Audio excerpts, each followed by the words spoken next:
राधे राधे प्यारे भक्तों। कभी किसी ने तुमसे कहा होगा कि अच्छे बनो, सच्चे बनो, सबका भला सोचो, सबको माफ करो, लेकिन जीवन ने तुम्हें चुपके से एक और पाठ भी पढ़ाया है जो किताबों में नहीं लिखा होता, जो प्रवचनों में नहीं बोला जाता और जो मंचों पर ताली नहीं पाता। जीवन ने तुम्हें सिखाया है कि अगर तुम हर हाल में सीधे बने रहोगे तो दुनिया तुम्हें मोड़ कर चलाएगी। अगर तुम हर किसी के लिए अच्छे बने रहोगे तो लोग तुम्हें इस्तेमाल करके आगे बढ़ जाएंगे, और अगर तुम हर बार चुप रहोगे तो तुम्हारी चुप्पी को तुम्हारी कमजोरी समझ लिया जाएगा। यही जीवन का कड़वा सच है, जिसे समझने में अक्सर पूरी उम्र लग जाती है। राधा कृष्ण की धरती पर भी हर मुस्कान के पीछे युद्ध लड़ा गया है, हर शांति के पीछे गहरी रणनीति रही है, और हर करुणा के पीछे अड़ी कठोरता छुपी रही है। दुनिया उन्हें केवल प्रेम का प्रतीक मानती है, लेकिन जो गहराई से देखता है वह जानता है कि प्रेम के साथ साथ विवेक, सीमाएं और आवश्यकता पड़ने पर कठोर निर्णय भी उतने ही जरूरी हैं।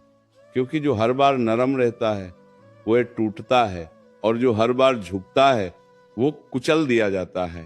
ये मत समझो कि बुरा बनने का अर्थ अन्याय करना है, धोखा देना है या किसी का हक छीनना।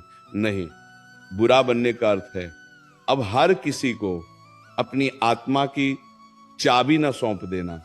बुरा बनने का अर्थ है अब हर आंसू पर पिघल न जाना। बुरा बनने का अर्थ है अब हर आवाज को अपनी जिम्मेदारी न समझ लेना। क्योंकि दुनिया में सबसे ज्यादा शोषण उन्हीं का होता है जिनका दिल साफ होता है और जिनकी नीयत सच्ची होती है। तुमने देखा होगा, जो ज्यादा बोलता है उसे चुप करा दिया जाता है, जो ज्यादा सहता है उसे और दबाया जाता है, और जो हर बार माफ करता है उसे कभी गंभीरता से नहीं लिया जाता। तब जीवन एक सवाल पूछता है, क्या अब भी तुम हर हाल में अच्छे बने रहोगे, या अब तुम अपने भीतर की सीमा खींचोगे? अब तुम यह तय करोगे कि कौन तुम्हारे करीब आने के योग्य है और कौन नहीं। राधा कृष्ण की वाणी ये नहीं कहती कि सबके लिए एक जैसे बनो। वाणी ये कहती है कि जो जैसा है उसे वैसा ही उत्तर दो। प्रेम को प्रेम दो, लेकिन छल को मौन नहीं। विवेक दो, अन्याय के सामने मुस्कान नहीं, स्थिरता रखो। क्योंकि जो हर बार क्षमा करता है वो कभी कभी अन्याय को बढ़ावा देता है, और यह भी एक कड़वा सत्य है। यही वह क्षण होता है जब इंसान को बुरा कहलाने का साहस जुटाना पड़ता है। जब तुम्हें पता हो कि अगर तुम आज चुप रहे तो कल तुम्हारी आत्मा तुमसे सवाल करेगी। जब तुम्हें महसूस हो कि अगर तुम आज सख्त नहीं बने तो जीवन तुम्हें नरमी के नाम पर कुचल देगा, तब बुरा बनना पाप नहीं होता, तब बुरा बनना आत्मरक्षा होता है। दुनिया तुम्हें तब तक ही अच्छा कहेगी जब तक तुम उसके काम आ रहे हो। जिस दिन तुमने मना करना सीख लिया उसी दिन तुम स्वार्थी कहलाने लगोगे। जिस दिन तुमने अपने समय, अपनी ऊर्जा और अपने आत्मसम्मान की कीमत तय कर ली, उसी दिन लोग कहेंगे कि तुम बदल गए हो। हाँ, बदल गए हो, क्योंकि अब तुम टूटने के लिए नहीं, जीने के लिए बने हो। याद रखना, जो व्यक्ति हर किसी को खुश करने निकलता है वो अंत में खुद से ही हार जाता है, और जो व्यक्ति खुद के लिए खड़ा होना सीख लेता है वही धीरे धीरे सफल कहलाता है। भले ही दुनिया की नजरों में वह थोड़ा सख्त, थोड़ा बुरा और थोड़ा अलग क्यों ना दिखे। ये जीवन का वह सच है जिसे स्वीकार करने के बाद इंसान अकेला जरूर हो जाता है, लेकिन कमजोर नहीं रहता। क्योंकि अकेलापन इंसान को तोड़ता नहीं, अगर भीतर स्पष्टता हो। अकेलापन तो केवल शोर से दूर ले जाकर आत्मा की आवाज सुनाता है। जब इंसान पहली बार ये समझ लेता है कि दुनिया तालियां अच्छे होने पर नहीं, काम आने पर बजाती है, उसी दिन उसके भीतर कुछ टूटता नहीं बल्कि कुछ जागता है। वह जागरण उसे सिखाता है कि हर रिश्ते में संतुलन जरूरी है, हर व्यवहार में सीमा जरूरी है, और हर मुस्कान के पीछे आत्मसम्मान का होना जरूरी है। क्योंकि जो बिना सीमा के प्रेम करता है वह अंत में स्वयं को खो देता है। जीवन में कई बार ऐसा होगा कि तुम सही होते हुए भी गलत ठहराए जाओगे, तुम सच्चे होते हुए भी कठोर कहे जाओगे, और तुम चुप रहकर भी दोषी माने जाओगे। तब तुम्हें यह याद रखना होगा कि सत्य हमेशा मधुर नहीं होता, और न्याय हमेशा कोमल नहीं होता। हम कभी कभी न्याय का स्वर शांत होता है, लेकिन निर्णय अडिग होता है। राधा कृष्ण की लीला केवल बांसुरी की मधुरता नहीं है, वह समय आने पर मौन की गहराई भी है, वह प्रेम के साथ साथ मर्यादा भी है। और मर्यादा वही होती है जो ये तय कर दे कि कौन तुम्हारे जीवन में रहेगा और कौन केवल एक अध्याय बनकर रह जाएगा। तुम्हें यह स्वीकार करना होगा कि कुछ लोग तुम्हारे जीवन में केवल इसलिए आते हैं ताकि वे तुम्हें यह सिखा सकें कि अब आगे किसे भीतर आने की अनुमति नहीं देनी है। हर अनुभव वरदान नहीं होता, कुछ अनुभव चेतावनी होते हैं, और जो चेतावनी को नजरअंदाज करता है जीवन उसे कठोर सबक देकर समझाता है। बुरा बनने का एक अर्थ ये भी है कि अब तुम हर बार अपनी सफाई देने नहीं जाओगे, अब तुम हर आरोप को अपना बोझ नहीं बनाओगे, अब तुम हर गलतफहमी को सुधारने में अपनी ऊर्जा नहीं जलाओगे, क्योंकि जो तुम्हें समझना चाहता है उसे शब्दों की जरूरत नहीं होती, और जो नहीं समझना चाहता उसे शब्द भी बदल नहीं पाते। यही वो मोड़ होता है जहां इंसान शांत दिखता है लेकिन भीतर से बेहद मजबूत हो चुका होता है। लोग समझते हैं कि तुम उदास हो गए हो, लेकिन सच्चाई ये होती है कि तुम जागरूक हो गए हो, तुमने सीख लिया होता है कि कहाँ बोलना है, कहाँ रुकना है और कहाँ से हमेशा के लिए आगे बढ़ जाना है। जीवन में सफल वही नहीं होता जो सबसे ज्यादा मुस्कुराता है, सफल वही होता है जो जरूरत पड़ने पर मुस्कान रोक भी सकता है, जो जरूरत पड़ने पर कठोर भी हो सकता है, जो जानता है कि हर युद्ध तलवार से नहीं लड़ा जाता, कुछ युद्ध दूरी बनाकर जीते जाते हैं। जब तुम बदलते हो तो लोग तुम्हारे पुराने रूप को याद करके तुम्हें दोष देंगे। वे कहेंगे पहले तुम ऐसे नहीं थे। हाँ, पहले तुम ऐसे नहीं थे क्योंकि पहले तुम्हें चोट का अर्थ नहीं पता था, पहले तुम्हें अपनी कीमत का एहसास नहीं था, पहले तुम हर किसी के लिए उपलब्ध थे और अब तुम केवल उन्हीं के लिए हो जो तुम्हारी आत्मा की कद्र करना जानते हैं। ये परिवर्तन आसान नहीं होता।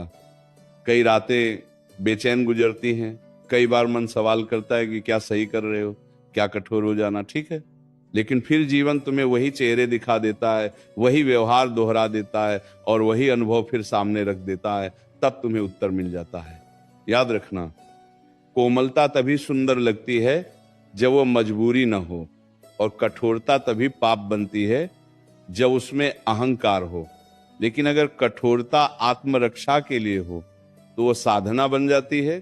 धीरे धीरे तुम ये भी देखोगे कि जिनसे तुमने दूरी बनाई वही तुम्हारी शांति का कारण बन गए, जिनसे तुमने उम्मीदें कम की वही तुम्हारे मन को हल्का कर गई, और जिनके लिए तुमने खुद को चुना वही तुम्हें आगे बढ़ता हुआ देखना चाहते हैं। यही वो अवस्था है जहां इंसान कम बोलता है लेकिन उसकी उपस्थिति भारी होती है, जहां उसे साबित करने की जरूरत नहीं रहती, जहां वो जानता है कि उसे क्या चाहिए और उससे भी ज्यादा वो जानता है कि उसे क्या नहीं चाहिए। एक समय ऐसा आता है जब इंसान थक जाता है, समझाते समझाते, निभाते निभाते और खुद को सही साबित करते करते। तब वो अचानक कठोर नहीं होता, वो बस खाली हो जाता है, और ये खालीपन ही उसे सिखाता है कि अब ऊर्जा वहां खर्च करनी है जहां उसका मूल्य हो, क्योंकि जो हर जगह खुद को लुटाता है वो अंत में खुद के पास कुछ नहीं छोड़ पाता। जीवन ये भी दिखाता है कि सबसे ज्यादा चोट वहीं से मिलती है जहां सबसे ज्यादा भरोसा होता है, और सबसे गहरा घाव वही देता है जिससे सबसे ज्यादा अपनापन महसूस हुआ हो। तब मन पूछता है क्या गलती मेरी थी, और उत्तर धीरे से आता है, गलती ये थी कि तुमने अपनी सीमा नहीं बनाई, तुमने ये नहीं देखा कि कौन तुम्हारे भावों को समझ रहा है और कौन सिर्फ उनका लाभ उठा रहा है। राधा कृष्ण भाव में यही तो रहस्य है। प्रेम पूर्ण है लेकिन अंधा नहीं, समर्पण गहरा है लेकिन आत्मविस्मृति नहीं। वहां यह स्पष्ट है कि जहां आदर समाप्त हो जाता है वहां दूरी धर्म बन जाती है, और ये दूरी द्वेष नहीं होती, ये आत्मा की रक्षा होती है। जब तुम ये सीख लेते हो कि हर किसी को उत्तर देना आवश्यक नहीं, हर बात पर प्रतिक्रिया देना जरूरी नहीं, और हर रिश्ते को बचाना तुम्हारा कर्तव्य नहीं, तब तुम्हारे भीतर एक शांति उतरती है वह शांति बाहर से कठोर दिख सकती है, लेकिन भीतर से वो अत्यंत स्थिर होती है। लोग अक्सर कहते हैं कि तुम बदल गए हो, पर सच यह है कि तुम जाग गए हो। पहले तुम हर शब्द पर रुक जाते थे, अब तुम केवल अर्थ पर रुकते हो। पहले तुम हर आंसू पर पिघल जाते थे, अब तुम आंसुओं के पीछे का कारण देखते हो। ये बदलाव क्रूरता नहीं है, ये परिपक्वता है। जीवन में आगे बढ़ने के लिए कभी कभी उन लोगों से भी आगे निकलना पड़ता है जिनके साथ कभी कदम से कदम मिलाकर चले थे, और ये सबसे कठिन होता है, क्योंकि शरीर नहीं, मन रुकता है, यादें खींचती हैं, लेकिन जो पीछे रह जाता है वो हमेशा प्रिय नहीं होता। कभी कभी वो सिर्फ परिचित होता है। बुरा बनने का एक और अर्थ है, अब तुम खुद को हर कीमत पर सही साबित नहीं करोगे। तुम ये स्वीकार कर लोगे कि कुछ लोग तुम्हें गलत ही समझेंगे, चाहे तुम कितना ही सत्य क्यों ना बोलो, और ये स्वीकार करना तुम्हें हल्का कर देगा, क्योंकि अब तुम्हारा आत्मसम्मान दूसरों की राय पर नहीं टिका होगा। धीरे धीरे तुम ये भी देखोगे कि तुम्हारी चुप्पी लोगों को असहज करने लगी है, क्योंकि पहले तुम सब कुछ सह लेते थे, अब तुम बस देखते हो। पहले तुम बहस करते थे, अब तुम मुस्कुराकर हट जाते हो। और यही सबसे बड़ा परिवर्तन है, क्योंकि जिसे नियंत्रित नहीं किया जा सकता वही वास्तव में स्वतंत्र होता है। इस रास्ते पर चलते हुए कई बार मन अकेला होगा, कई बार रातें लंबी लगेंगी, कई बार ये सवाल उठेगा कि क्या ये सही मार्ग है। लेकिन फिर सुबह होगी और तुम पाओगे कि तुम्हारा मन हल्का है, तुम्हारी सांस गहरी है और तुम्हारी चाल स्थिर है। तब तुम्हें उत्तर मिल जाएगा। यही वह अवस्था है जहां इंसान बाहरी सफलता से पहले भीतरी जीत हासिल कर लेता है, जहां वह जानता है कि उसे क्या खोना है और क्या बचाना है। और जो इंसान ये समझ लेता है, उसे दुनिया की कोई भी चाल लंबे समय तक रोक नहीं पाती। एक दिन ऐसा भी आता है जब इंसान को ये एहसास होता है कि उसकी सबसे बड़ी कमजोरी उसका भला मन था। वह मन जो हर किसी के लिए दुआ करता रहा, हर किसी की गलती पर पर्दा डालता रहा, और हर बार ये सोचकर चुप हो गया कि शायद सामने वाला बदल जाएगा। लेकिन जीवन ने धीरे धीरे यह सिखाया कि हर किसी को सुधरने का अवसर देना पुण्य है, पर हर बार खुद को कुर्बान करना मूर्खता बन जाता है। तुम्हें यह भी समझ में आएगा कि दुनिया उन लोगों को याद नहीं रखती जो सब सह लेते हैं, दुनिया उन लोगों को याद रखती है जो समय पर रुक जाते हैं, जो जानते हैं कि कहां तक देना है और कहां से वापस लेना है। क्योंकि जो व्यक्ति खुद की कीमत नहीं समझता, उसकी कीमत दुनिया कभी नहीं समझती। राधा कृष्ण की भावना में यह भी छुपा है कि प्रेम का अर्थ त्याग है, लेकिन त्याग का अर्थ आत्मविनाश नहीं।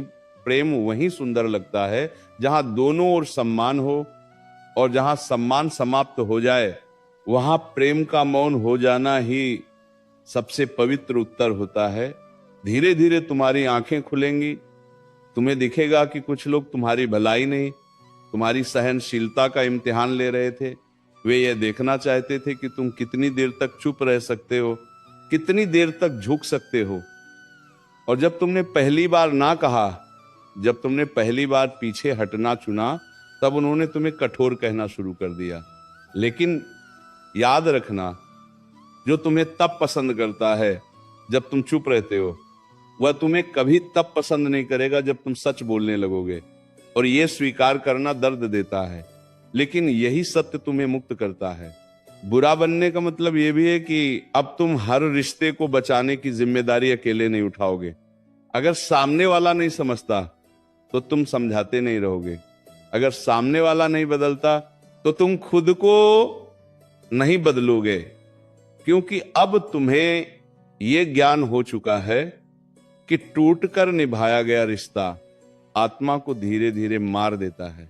एक समय बाद तुम्हें यह भी महसूस होगा कि तुम्हें कम लोगों की जरूरत है, लेकिन सच्चे लोगों की तुम्हें भीड़ नहीं चाहिए, तुम्हें स्पष्टता चाहिए, तुम्हें शोर नहीं चाहिए, तुम्हें शांति चाहिए। और ये शांति तभी आती है जब तुम उन दरवाजों को बंद कर देते हो जिनसे केवल थकान अंदर आती थी। लोग तुम्हारी शांति से डरने लगेंगे, क्योंकि जो शांत हो जाता है वो अब किसी के नियंत्रण में नहीं रहता, उसे उकसाया नहीं जा सकता, उसे बहकाया नहीं जा सकता और उसे डराया नहीं जा सकता। और यही अवस्था इंसान को भीतर से अडिग बना देती है। तुम ये भी देखोगे कि अब तुम्हें हर बात पर प्रतिक्रिया देने की इच्छा नहीं होती। अब तुम्हें यह साबित करने की जरूरत नहीं लगती कि तुम सही हो, क्योंकि जो सच के साथ खड़ा होता है उसे तर्कों की भीड़ की जरूरत नहीं होती, उसकी उपस्थिति ही उसका उत्तर बन जाती है। जीवन का यह चरण कठिन होता है लेकिन पवित्र होता है। यहां इंसान अकेला होता है लेकिन भ्रम से मुक्त होता है। यहां कोई तालियां नहीं होती लेकिन आत्मा स्थिर होती है। और यही स्थिरता धीरे धीरे तुम्हें उस ऊंचाई पर ले जाती है जहां पहुंचने का सपना तुमने कभी देखा भी नहीं था। याद रखना, जो इंसान खुद से समझौता नहीं करता, दुनिया अंत में उसी से समझौता करती है। और जो समय रहते थोड़ा बुरा बनना सीख लेता है, वही जीवन भर टूटने से बच जाता है।